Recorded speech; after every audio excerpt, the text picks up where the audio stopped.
The Mars rover Perseverance landed successfully on Mars Thursday, and this tops our news making national headlines this morning. After traveling hundreds of millions of miles, the rover performed its most crucial feat. It stuck the landing. When the spacecraft entered the Mars atmosphere, a parachute and jetpack were used to slow the spacecraft. The rover landed on the Jezero crater on the Martian surface. As relieved and jubilant NASA engineers celebrated.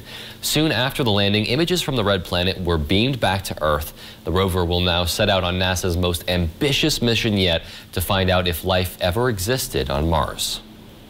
Senator Ted Cruz is back in Texas after an overnight trip on Wednesday to Cancun, Mexico. Senator Cruz was briefly spotted getting onto an escalator escorted by 2 police officers shortly after his arrival back in Houston on Thursday.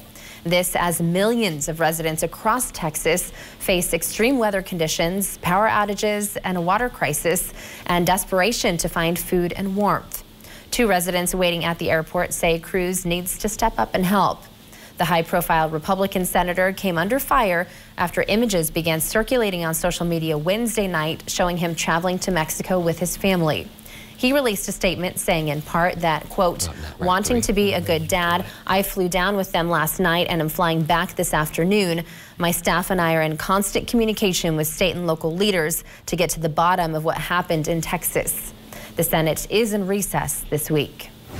Thousands of U.S. service members are saying no to COVID vaccinations. Some Army units say as few as 1/3 of its members are agreeing to get vaccinated. Leaders believe upcoming deployments could be the reason for refusal. The decline is worrisome because troops often live, work, and fight closely together, where social distancing and wearing masks at times can be difficult. The resistance also comes as troops are being deployed to vaccination sites across the country. President Biden's hoping to get out of Washington today to visit a vaccine manufacturing plant in Michigan, a trip that was postponed yesterday due to bad weather. This morning, NBC's Tracy Potts has an update on how well one vaccine is working against new strains of COVID-19. This is where drug maker Pfizer produces coronavirus vaccine. President Biden visits the Michigan plant today after announcing at this morning's G7 summit that the U.S. is releasing $4 billion already approved by Congress to distribute vaccine to poor countries.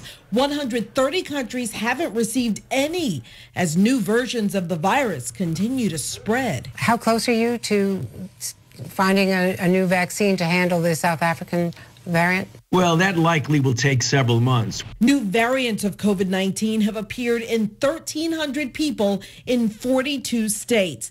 Pfizer admits its vaccine may be less potent against the South African strain. We are preparing for the possibility that there might need to be a change in the vaccine later. Also today, we're going to rejoin the Paris Climate Accord. The U.S. officially rejoins the worldwide climate agreement that former President Trump pulled out of on his first day in office. I've been on the phone for the last few days talking to our allies in Europe, elsewhere around the world.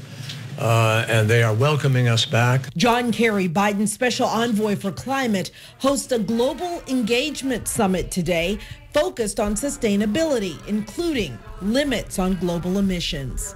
Tracy Potts, NBC News.